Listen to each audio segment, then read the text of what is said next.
People के पेड़ के नीचे हम लक्ष्मी जी के साथ शनिवार के दिन आपसे मिलने के लिए आए हैं। शनिवार के दिन जो पीपल के वृक्ष के नीचे दिया लगाएगा उसके घर में कभी संपदा की कमी नहीं होगी। सारे दिन पीपल के वृक्ष के नीचे हमारा निवास होगा।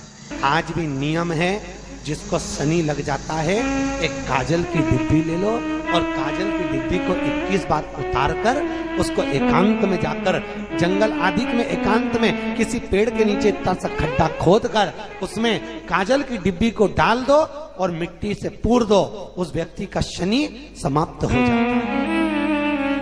काशी विश्वनाथ का नाम लेकर काजल की डिब्बी को 21 बार उतार कर अगर काशी विश्वनाथ का नाम लेकर शनि वाले व्यक्ति को अगर पेड़ के नीचे दबा दे, शनि समाप्त।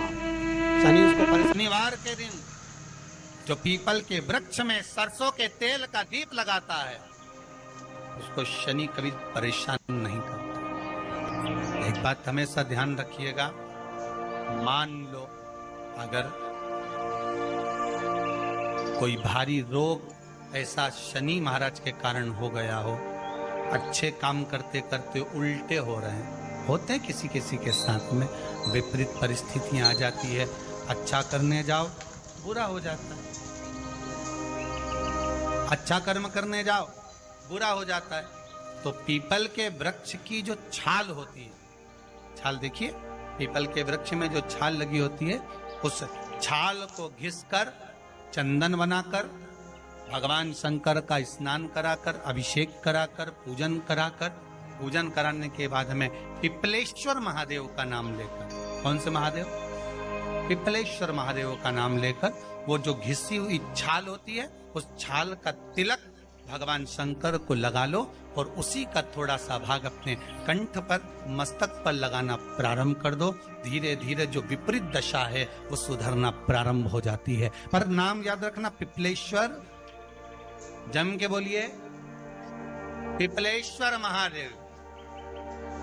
एक देवता ऐसे हैं जिन्होंने दूसरे का हिस्सा खाने का प्रयास करा था और आज भी उस देवता से दुनिया डरती है। और उन्होंने दूसरे का हिस्सा खाने का प्रयास करा था तो शंकर भगवान ने उसको भी नहीं छोड़ा। कौन से देवता? वो बाल्टी में हर शनिवार को आते हैं आपके यहाँ। कौन से? शनि देव। उनने क्या करा था? भगवान सूर्य नारायण ने अपने सारे पुत्रों को देखा, सारे पुत्रों को,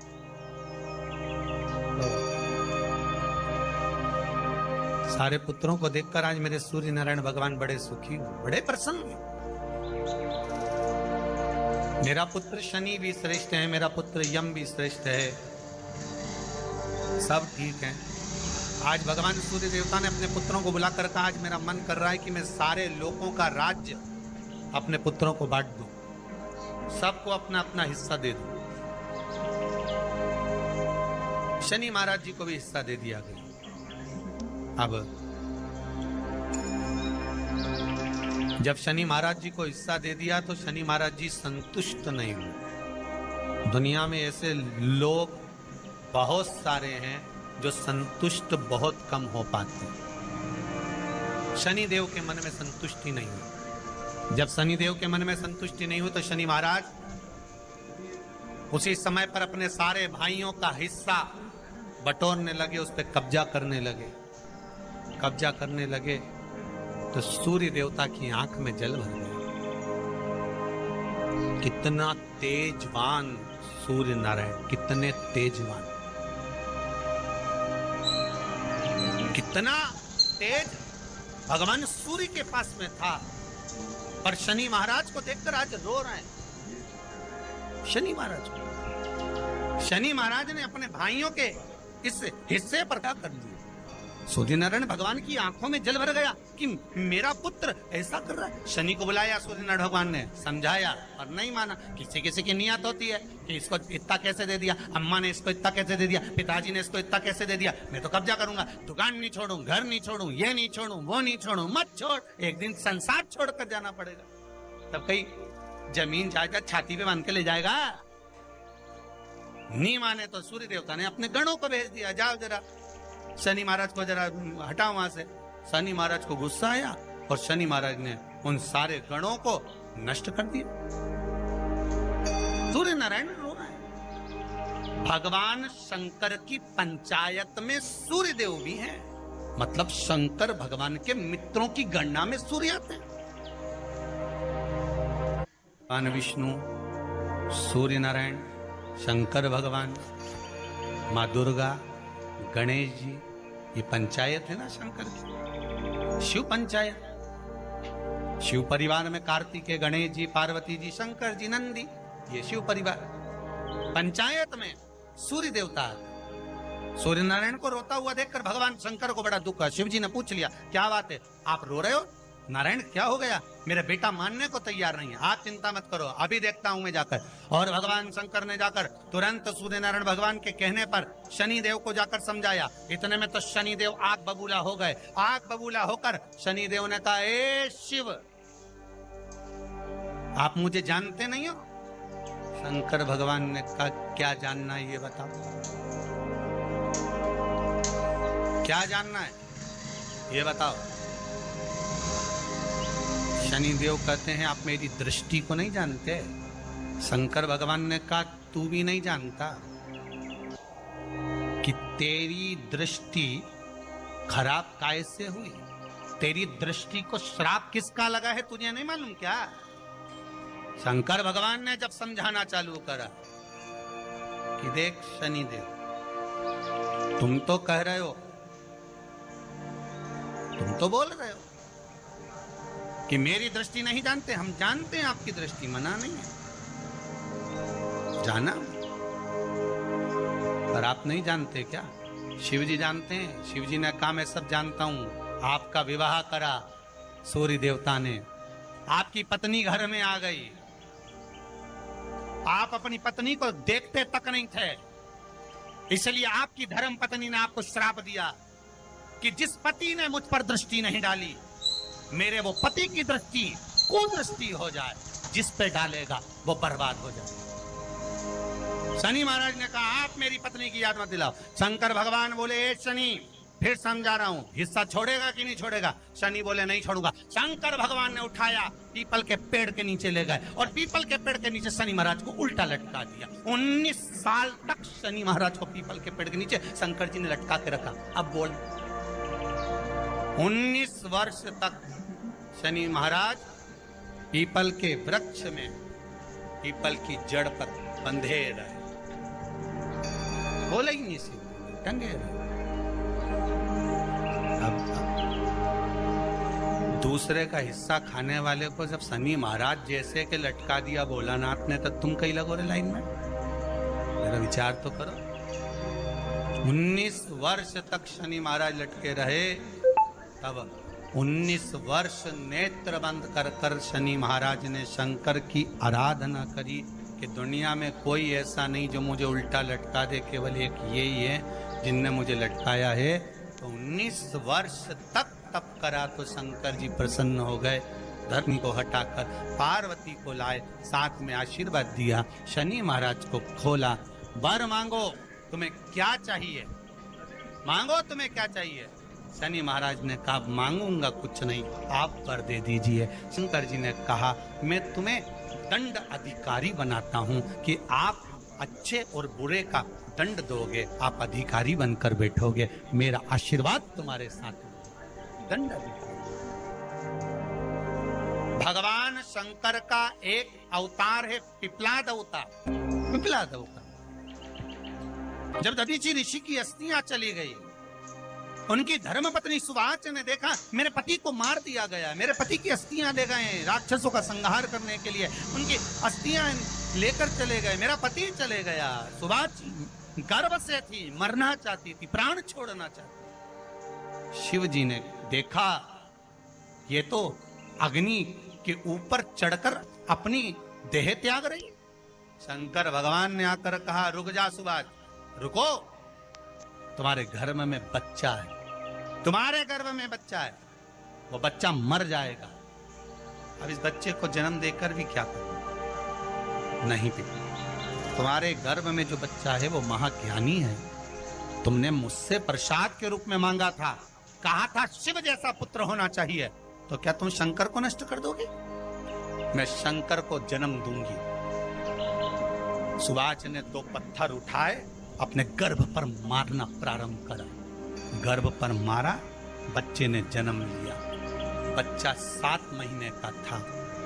उस बच्चे को उठाकर पीपल के कोटर में रख दिया। पीपल की कोटर। एक गिलहरी पीपल के फल को लेकर आती थी, पिपलाद के मुंह में देती थी। शिव का है, इसलिए शंकर का नाम ही पिपलेश्वर महादेव। शिव का एक अवतार पिपलाद के रूप में हुआ है। तुम क्यों चिंता करती हो? तुम चिंता मत करो, तुम्हारा पुत्र जन्म दो तुम। और दिया धन सुभाष ने, उसके बाद प्राणों को त्यागा। और उस पीपल के कोटर में अगर भरण पोषण करने वाला कोई था तो वह देवाधिदेव महादेव था। फिर निवेदन करेंगे, माता के गर्भ में बच्चा रहता है, उसका भरण पोषण करने वाला मेरा देवाधिदेव महादेव है। अगर जन्म उसने दिया है तो मृत्यु भी वो देगा। अगर तुमको कुछ ज्ञान दिया है तो अच्छी जगह पर भी वही पहुंचाएगा। आप जो अभिलाषा लेकर आते हैं, बच्चे कहते हैं हमारी नौकरी नहीं है, सर्विस नहीं है, हम इस कॉलेज में पढ़ना चाहते हैं, हम इस जगह जाना चाहते हैं, हम इस पद पर जाना चाहते हैं, बस इतना याद रखना, तुम्हारा भाग्य बुरा नहीं होता। कभी भी याद रखना, संसार में जिसको भगवान ने जन्म दिया उसकी किस्मत कभी बेकार नहीं हो सकती। अगर भगवान तुम्हारी किस्मत बेकार होती तो जानवर बनाकर पैदा करता, इंसान बनाकर नहीं। किस्मत अच्छी थी इसलिए इंसान बनकर पैदा, जानवर बनाकर पैदा नहीं करा। अगर तुम्हारी किस्मत अच्छी थी इसलिए मनुष्य बनकर पैदा हुए हो, इंसान बनकर पैदा हुए हो, मानव बनकर पैदा हुए हो। भगवान को दोष मत देना कि भगवान ने किस्मत बेकार दी है। भगवान ने किस्मत अच्छी बनाई है इसलिए तुझे मृत्यु लोक में जन्म दिया। भगवान ने भाग्य अच्छा बनाया इसलिए तुझे शिव महापुराण की कथा सुनने का मौका दिया। नहीं तो भाग्य में नहीं होती तो कहां से मिल जाती? किस्मत अच्छी है तो भगवान फिर नौकरी भी लगाएगा, धंधा भी करवाएगा, सर्विस भी कराएगा, विवाह भी करेगा, शादी भी करेगा, मकान भी बनाएगा, जायदाद भी देगा, संतान भी देगा। उसने दिया है पेट तो भरेगा वही। हम काय को अपने माथे पर ले? मैंने इतनी पढ़ाई कर ली, मैं इंजीनियर हो गया, मैं ये बन गया, मैंने तो ये कर लिया, उसके बाद भी मैं घर में बैठा हूँ, मेरा छोरा घर में बैठा, इतना पढ़ने के बाद बैठा। जन्म उसने दिया है, भाग्य उसका है, किस्मत उसकी है, तो कहो उसको कि शंकर का भजन कर, मंथन करे, मक्खन निकलेगा और घी भी जरूर बनेगा। हारना मती। जब तेरे 3.5 करोड़ बन, गिनती मत करना, गिनती वो करेगा। तू तो भज, तू कुबेरेश्वर का स्मरण कर, तू महाकाल का स्मरण कर, तू काशी विश्वनाथ का स्मरण कर, तू महाकाल राजा का स्मरण करके तो देख। शिव का भजन कर, 1 लोटा पानी ले जाकर रोज चढ़ा शंकर जी के मंदिर में जा। शिव से भजन करने में क्या देरी? नहीं जा सकता शिव मंदिर में जाने में? बच्चों को अगर शर्म आती हो तो बेलपत्री के पेड़ के नीचे पानी चढ़ाया, वो भी नहीं कर सकता तो पीपल के पेड़ के नीचे चढ़ाया, वो भी नहीं कर सकता तो आंवले के पेड़ के नीचे चढ़ाया। पर कहीं जुड़ तो सरी, एक बार साध तो सरी, पकड़ने का प्रयास तो करो। शनिवार का दिन है जिस दिन अपन इस दरिद्रता से मिलने के लिए पीपल के पेड़ के नीचे आए हैं। हिंदू धर्म में ये दिन पीपल के वृक्ष के लिए पूजनीय होगा। जो भी शनिवार के दिन पीपल के वृक्ष की पूजन करेगा, दूध चढ़ाएगा या मिष्ठान का भोग लगाएगा, लक्ष्मी और नारायण उसके घर में प्रवेश कर जाएगा। लक्ष्मी और नारायण उसके घर में प्रवेश करेगा, इसलिए नियम बनाया। कौन से दिन का? शनिवार। लक्ष्मी जी बोली, नारायण आपने तो 1 दिन का वार लिख दिया। शंकर जी ने 7 वार बनाए हैं, रविवार, सोमवार, मंगल, बुध, गुरु, शुक्र और शनि। ये शिव जी ने बनाया। अब 1 दिन आपने अपना बना लिया, बाकी के दिन अगर कोई इस पीपल के वृक्ष के नीचे आएगा और यहां तो दरिद्रता बैठी है तो उसका क्या होगा? भगवान नारायण बोले, सुन दरिद्रता, तेरे से एक विनती है, अगर कोई भी मनुष्य इस पीपल के पेड़ के नीचे अगर 7 दिन में आता है और उसके हाथ में अगर कोई सामग्री होती है तो तू उसके घर में प्रवेश नहीं करेगी। नियम है पीपल के वृक्ष का, या तो पानी का लोटा लेकर जाओ, कुंकू का चोपड़ा लेकर जाओ, शक्कर लेकर जाओ, या पेड़ के नीचे चींटी को डालने के लिए आटा ले जाओ, पर खाली हाथ पीपल के वृक्ष के नीचे कभी मत जाओ, कभी नहीं जाओ। खाली हाथ जाओगे तो दरिद्रता तुम्हारे घर में प्रवेश करेगी। दरिद्रता उठकर खड़ी होकर बोली, नारायण तुमने अपनी मनमानी करी है, एक दिन मुझे भी मेरा चाहिए। भगवान ने कहा बोल कौन सा दिन चाहिए। दरिद्रता कहती है रविवार के दिन इस पीपल के वृक्ष के नीचे मैं दिन भर नृत्य करूं, इसमें रहूं, और जो यहां आए रविवार को मैं उसके घर में प्रवेश करूं। भगवान ने कहा ठीक है। दरिद्रता रविवार का दिन एक ऐसा दिन रहेगा जिस दिन तू इस पीपल के वृक्ष के नीचे नृत्य करेगी और जो आएगा इस पीपल के वृक्ष के नीचे तो उसके साथ प्रवेश करेगी। मैंने तुझे वर दिया। इसलिए हमारे यहाँ केवल पीपल का वृक्ष अगर दीवार में भी लग जाता है ना, किसी की व्यक्ति की दीवार में, किसी के घर की दीवार में पीपल का वृक्ष अगर लग जाता है, पीपल का पौधा लग जाता है, उसको कितना भी तोड़ लो वो वापिस लग जाएगा। फिर तोड़ोगे फिर लग जाएगा। अगर पीपल के पौधे को तोड़ना है तो केवल रविवार का दिन एक नींबू, एक मिर्ची और बमूल का कांटा, ये 3 चीजें रखने के बाद में आधे घंटे बाद रविवार के दिन पीपल के पेड़ को उखाड़ कर फेंक दो। दूसरी बार कभी पीपल दीवार में लगता ही नहीं, कभी नहीं लग सकता। केवल एक रविवार का, केवल एक संडे, इतवार। घर में दीवानों पर अगर पीपल लग भी गया है, इसलिए पीपल के वृक्ष को उखाड़ने का, अगर घर में पीपल लगा हुआ है या पीपल का पौधा हमारे घर में लग गया, उसको उतारना, निकालना, लगाना, तो पीपल के वृक्ष को अगर निकाला जाता है तो रविवार के दिन, और अगर पीपल के वृक्ष को कहीं लगाया जाता है तो सोमवार के दिन या मंगलवार के दिन, बुधवार के दिन, इन दिनों में लगा सकते पीपल के वृक्ष कहीं लगाना। शनिवार का दिन एक ऐसा दिन होता है जिस दिन पीपल के वृक्ष को कहीं जाकर लगाया नहीं जाता, क्योंकि शनिवार के दिन पीपल के वृक्ष के नीचे लक्ष्मी रहती है। हम अपने हाथों से अगर पीपल का वृक्ष किसी दूसरी जगह पर शनिवार को रोपित करते हैं तो हमारे घर की लक्ष्मी अपने घर से छिन्न होकर चली जाती है। इसलिए शनिवार के दिन पीपल लगाया नहीं जाता, किसी के घर जाकर उसको वापस पलटा नहीं जाता। लग गया उसको। प्रभु मेरी धर्म पत्नी को कहाँ रखूं आप बताओ। वो तो जहां यज्ञ होता है, अनुष्ठान होता है, दान होता है, पुण्य होता है, सत्कर्म होता है, वहां जाने को तैयार नहीं। अब करूं क्या। भगवान ने बोला एक काम करो। दुर्वासा जी बोले जिसके यहाँ रात्रि में बर्तन झूठे पड़े रहते हो उसके घर में इस दरिद्रता को लेकर तुम प्रवेश कर जाना। जिसके यहाँ रात्रि में बर्तन झूठे पड़े हो वहां लेकर प्रवेश कर जाओ। दूसरी जगह दुर्वासा जी बोले जो स्त्री घर में दोपहर के समय पर सो रही हो उसके घर में इसको लेकर प्रवेश कर जाइए। जो स्त्री दोपहर के समय में घर पर सो रही हो इस दरिद्रता को लेकर प्रवेश कर जाइए। तीसरा, जिसके यहां पर दरवाजे पर कांटे वाले पौधे लगे हों उस घर में इस दरिद्रता को